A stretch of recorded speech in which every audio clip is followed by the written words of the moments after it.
तो क्या देखेंगे हम अब? हम बात करेंगे अगला क्वेश्चन नंबर 9, उपग्रहों की बात करेंगे।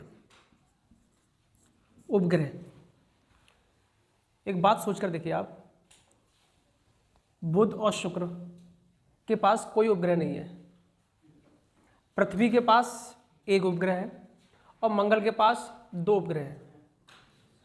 आगे बढ़ने पर ज़्यादा उपग्रह हैं, उनकी संख्या ज़्यादा है। बस एक कल्पना कर लो जिससे हमें याद रह जाए, और वो कल्पना क्या है? मान लेते हैं कि सूर्य की गर्मी की वजह से बुध और शुक्र का कोई उपग्रह नहीं है, पृथ्वी का मान लीजिए एक बचा। तो यहाँ हम उपग्रहों में देखें तो ये लिखेंगे, ये बताएंगे कि बुध का कोई उपग्रह नहीं, शुक्र का कोई उपग्रह नहीं, पृथ्वी का कौन है? चंद्रमा, और मंगल के फोबोस और डिमोस। तो शुरू के 4 ग्रहों में मात्र पृथ्वी और मंगल 2 ऐसे हैं जिनके उपग्रह हैं, शुरू के 2 ऐसे हैं जिनका कोई उपग्रह नहीं है। आप ये लिख सकते हैं क्या?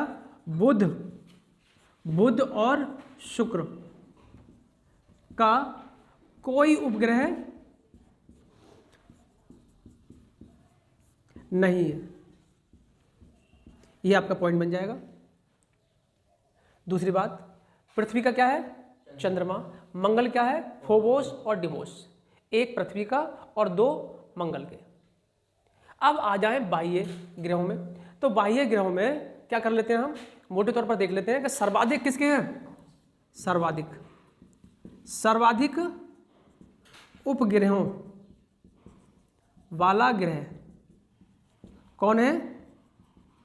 बृहस्पति। कितने हैं? 93, 92, 93 है, 92 हो गए बृहस्पति के। शनि में आ जाए तो 83। शेष अरुण और वरुण, इनके भी एक से अधिक हैं, इनकी संख्याएं अलग अलग हैं, लेकिन हमें जानने होंगे वो कौन कौन से हैं जो पॉपुलर हैं, जो ज़्यादा महत्वपूर्ण हैं, उनके नाम जानने होंगे। हम 92 बृहस्पति के सारे याद नहीं करेंगे, 83 शनि के सारे याद नहीं करेंगे। बाद के जो 4 ग्रह हैं इनके बहुत सारे उपग्रह हैं, इसलिए उन उपग्रहों में ज़्यादा महत्व रखने वाले उपग्रहों की बात करेंगे, बस फालतू की बात नहीं करेंगे। चलिए देखते हैं, सबसे पहले किसकी बात करेंगे? बृहस्पति की। बृहस्पति कितने उपग्रह? 92। इसमें कौन कौन से काम के? देखिए, गैनीमीड,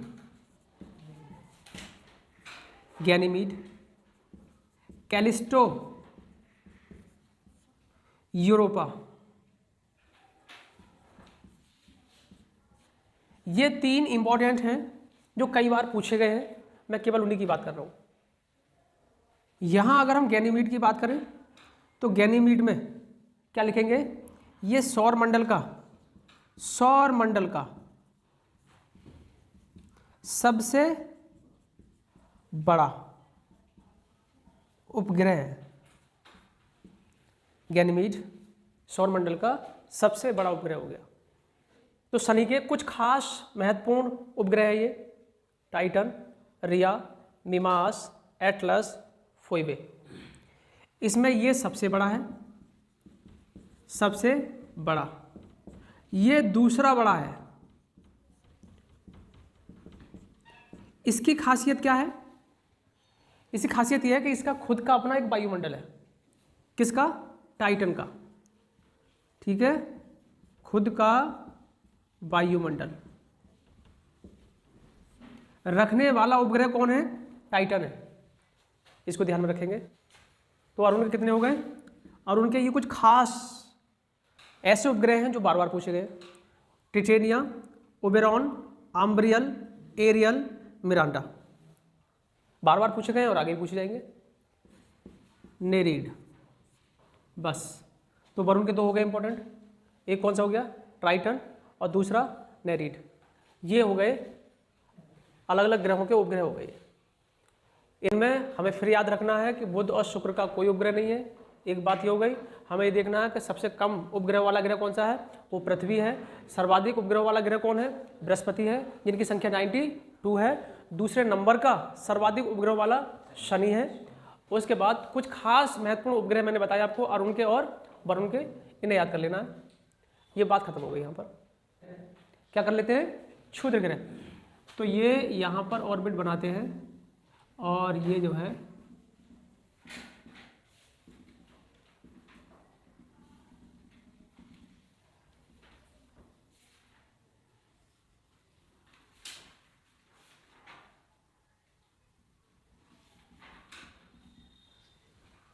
ये देखिए क्या नाम लिखूं मैं, तो यहाँ हम किसके बारे में बात कर रहे हैं, क्षुद्र ग्रह, या दूसरा नाम क्या है, अवांतर ग्रह। सवाल क्या बना, सबसे पहले सवाल तो ये बना कि कौन से दो ग्रहों के मध्य अपने पथ पर रहते हुए सूर्य की परिक्रमा करते हैं। तो उसका आंसर बनेगा बृहस्पति और मंगल। इन दो ग्रहों के मध्य इनकी बेल्ट है क्षुद्र ग्रहों की। ये मंगल हो गया और ये बृहस्पति हो गया। बृहस्पति और मंगल के बीच क्या कर रहे हैं, ये अपने परिपथ पर सूर्य का चक्कर लगा रहे हैं। बात आती है कि ये क्षुद्र ग्रह कैसे कहे गए या अवांतर ग्रह, आखिर क्यों इन्हें क्षुद्र ग्रह बोला गया या इनकी उत्पत्ति हुई कैसे। तो ऐसा माना जाता है कि यहाँ पहले कोई एक ग्रह था, किसी कारणवश उस ग्रह में क्या हो गया, विस्फोट हो गया और वो संपूर्ण ग्रह छोटे छोटे क्षुद्र टुकड़ों में टूट गया, इसलिए इसका नाम क्या हो गया, क्षुद्र ग्रह हो गया। आपको यही याद रखना है कि कौन से दो ग्रहों के मध्य पाए जाते हैं या इनकी बेल्ट कहाँ पाई जाती है, ये याद रखना है आपको। तो ये थे क्षुद्र ग्रह, एस्ट्रॉइड्स कहते हैं इन्हें, एस्ट्रॉइड्स बेल्ट है ये भी हो जाता है। तो अगली बात क्या देख रहे हैं हम, घनत्व। घनत्व क्या होता है, घनत्व प्रति इकाई क्षेत्रफल में उपस्थित अणुओं की संख्या, उससे क्या हो जाएगा, ग्रहों का अपना घनत्व हो जाएगा। या फिर जैसे हम जनसंख्या घनत्व देखते हैं तो 1 वर्ग किलोमीटर में उपस्थित लोगों की संख्या, वो क्या कहलाता है, जनसंख्या घनत्व कहलाता है। तो देखिए यहाँ पर हम देख रहे हैं ग्रहों का घनत्व। तो एक मोटा अंदाजा देखिए आप, शुरू के 4 छोटे हैं और बाद के 4 बड़े हैं। ऐसा लग रहा है कि ये छोटे हैं तो इनका घनत्व ज़्यादा है और वो बड़े हैं तो उनका घनत्व कम है, क्योंकि इन ग्रहों का घनत्व बाद के 4 ग्रहों के घनत्व से ज़्यादा है।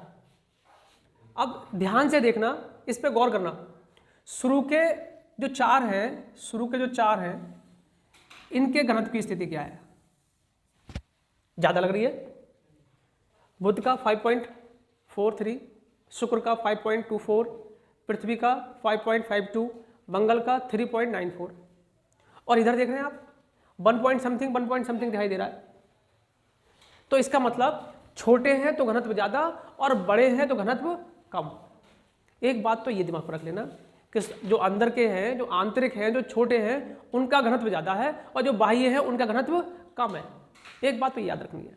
दूसरी बात क्या याद रखनी है, दूसरी बात यह याद रखनी है कि आंतरिक जो ग्रह हैं उनमें सर्वाधिक किसका घनत्व है, इनमें सर्वाधिक। तो मैं यहाँ लिख रहा हूँ पृथ्वी।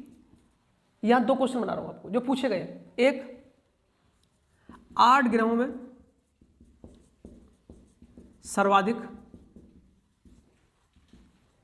घनत्व किसका है, पृथ्वी का, 8 ग्रहों में। और आंतरिक ग्रहों में सर्वाधिक घनत्व किसका है, पृथ्वी का है। 2 क्वेश्चन आपके यहां बन गए। यहीं पर अगला क्वेश्चन यह बन रहा है कि सबसे कम घनत्व किसका है, तो सबसे कम घनत्व वाला क्या नाम है, शनि। कितना है, 0.69। इतना कम घनत्व। इसका मतलब यह है, सवाल आया कि कौन सा ग्रह पानी पर तैर जाएगा।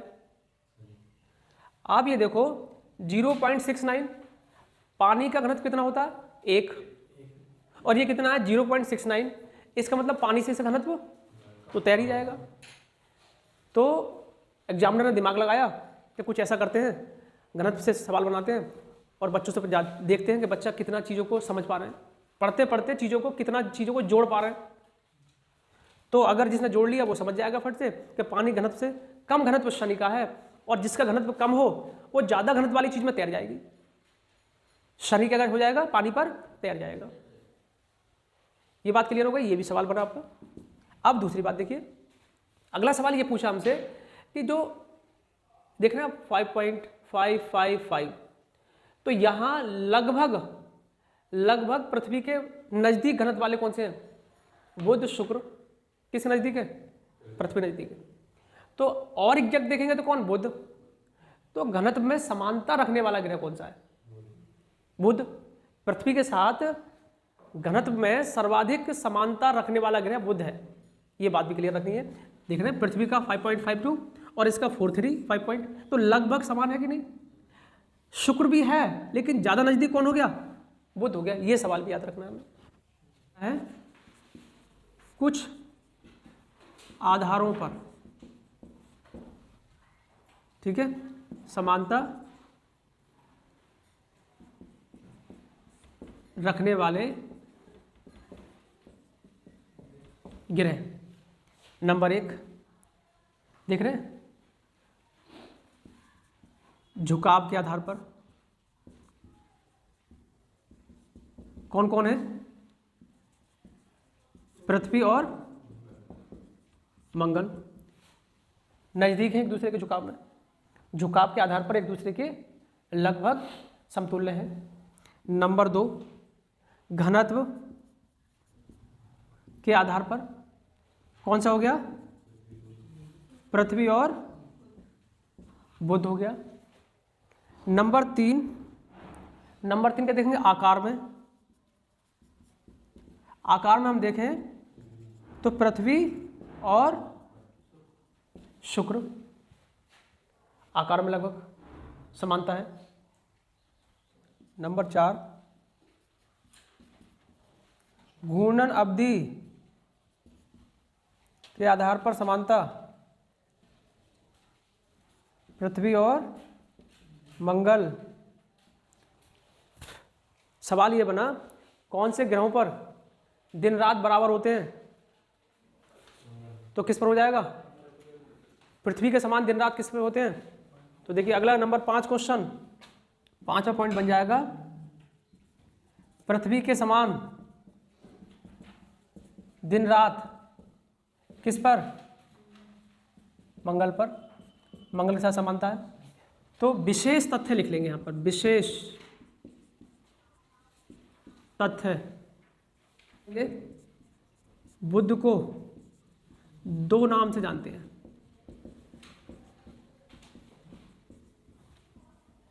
नंबर 1, जब ये उदय होता है तो इसे कहते हैं अपोलो, और जब ये क्या होता है? अस्त होता है तो इसे क्या कहते हैं? इसे कहते हैं मरकरी। ये 2 नाम याद रख लेने हैं। अब बात किसकी करेंगे हम? शुक्र की। नंबर 1, सर्वाधिक चमकीला तारा। सर्वाधिक चमकीला तारा, मैंने बताया था आपको कि जिस ग्रह की सतह से या जिस सतह से सर्वाधिक अल्बिडो होगा वो उतनी ही क्या होगी? चमकीली होगी। इसका मतलब शुक्र का मैक्सिमम अल्बिडो है, इसलिए वो क्या हो गया? सर्वाधिक चमकीला हो गया। नंबर 2, सर्वाधिक गर्म ग्रह। कारण बताया था CO2 क्या है? कारण है इसकी। तो सर्वाधिक चमकीला ग्रह हो गया, वो कौन हो गया? शुक्र हो गया। मैंने कहा चमकीला क्यों है? इसका सर्वाधिक अल्बिडो है इसलिए चमकीला है। सर्वाधिक गर्म क्यों है? क्योंकि इस पर सर्वाधिक CO2 कितनी %? 95%। इसके वायुमंडल में 95% कार्बन होने के कारण ये सर्वाधिक गर्म है। तीसरी बात देखिए, आकार पृथ्वी के क्या है? पृथ्वी के समान है, इसलिए क्या कहते हैं इसे जुड़वा ग्रह कहते हैं। ठीक है, या फिर पृथ्वी की बहन कहते हैं इसे शुक्र को। नंबर 4, प्रेशर कुकर की दशा रखने वाला ग्रह। इसका मतलब क्या है, इसके वायुमंडल में सर्वाधिक कार्बन है। कार्बन मैक्सिमम टेम्परेचर को एब्जॉर्ब कर लेती है और उसे अंदर बनाए रखती है। जिस तरह से कुकर अपने अंदर टेम्परेचर ज़्यादा बनाए रखता है, उसी तरह से शुक्र का वायुमंडल भी अपने अंदर टेम्परेचर ज़्यादा बनाए रखता है। तो प्रेशर कुकर जैसी दशा रखने वाला ग्रह कौन सा हो गया, शुक्र हो गया। नंबर 5 क्या है, हर ग्रह की एक घूर्णन गति और एक क्या होती है, परिक्रमण गति होती है। और सामान्यतः क्या होता है, घूर्णन अवधि क्या होती है, ये छोटी होती है और ये क्या होती है, बड़ी होती है। मैंने ये बोला कि सामान्यतः क्या होता है, हर ग्रह पर घूर्णन अवधि क्या होती है, छोटी होती है, और परिक्रमण गति क्या होती है, परिक्रमण अवधि क्या होती है, वो बड़ी होती है। दिन छोटा होता है, साल बड़ा होता है, लेकिन इस पे उल्टा हो रहा है। इस पे 243 दिन का क्या होता है, दिन का एक दिन होता है। पृथ्वी के 243 दिन के बराबर यहाँ शुक्र पर एक दिन हो रहा है। और 225 दिन में क्या हो रहा है, एक साल हो रहा है।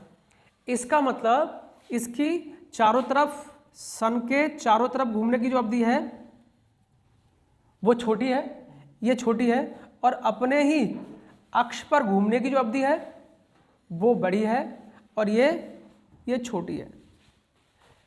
इस वजह से यहाँ दिन बड़ा होता है और साल छोटा होता है। तो मैं लिख सकता हूँ क्या, साल छोटा और दिन बड़ा।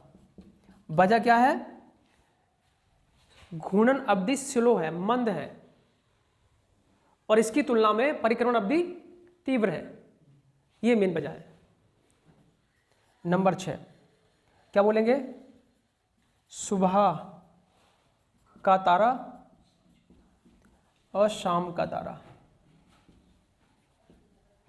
Evening star and morning star.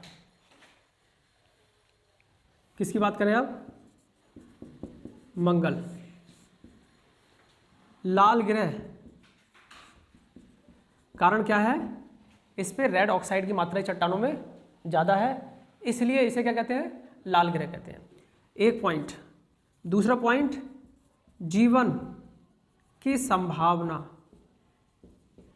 वाला ग्रह।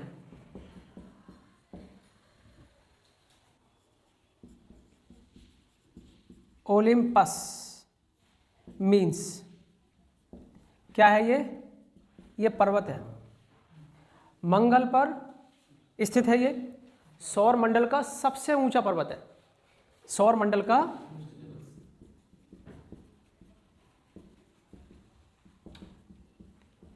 सबसे ऊंचा पर्वत,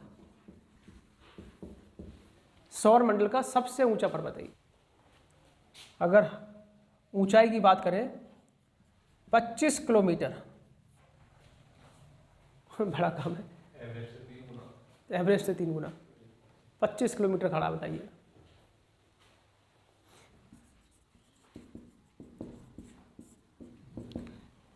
सबसे छोटा दिन किस पर होता है, सबसे छोटा दिन बृहस्पति पर। वजह, घूर्णन गति फास्ट है, बहुत तेज है, लगभग 10 घंटे। तो तेज घूमेगा तो दिन भी क्या हो जाएगा, छोटा हो जाएगा। वहीं सबसे बड़ा दिन जिसकी घूर्णन अवधि क्या होगी, सबसे ज़्यादा होगी, वो शुक्र है, वो देखा हमने।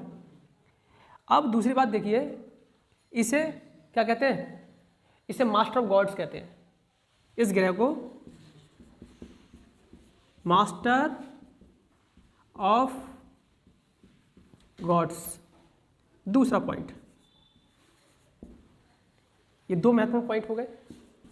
शनि, शनि की बड़ी विशेषता यह है कि इसकी तरफ क्या पाए जाते हैं, पहला पॉइंट यह है कि इस पर वलय पाए जाते हैं, वलय पाए जाते हैं, रिंग।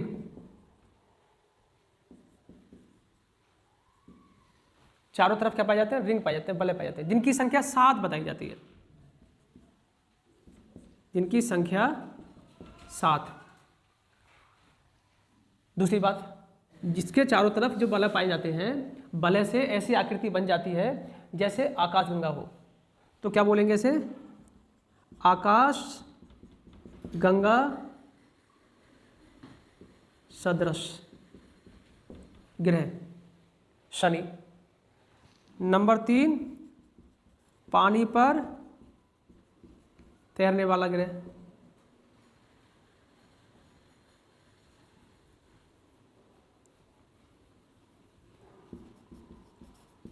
पानी पर तैर सकता है, अरुण।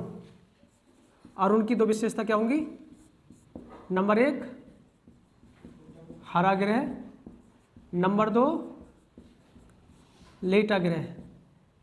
कितना झुकाव है, 82.5, ये इसका झुकाव है, लेटा हुआ ग्रह।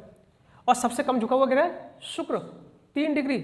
अगर शुक्र की बात करें हम, शुक्र का झुकाव 3 डिग्री है, तो खड़ा ग्रह हो गया, ये लेटा ग्रह और ये खड़ा ग्रह हो गया। वरुण में क्या लिख देंगे, वरुण, इसे भी क्या कहते हैं हम, हरा ग्रह कहते हैं।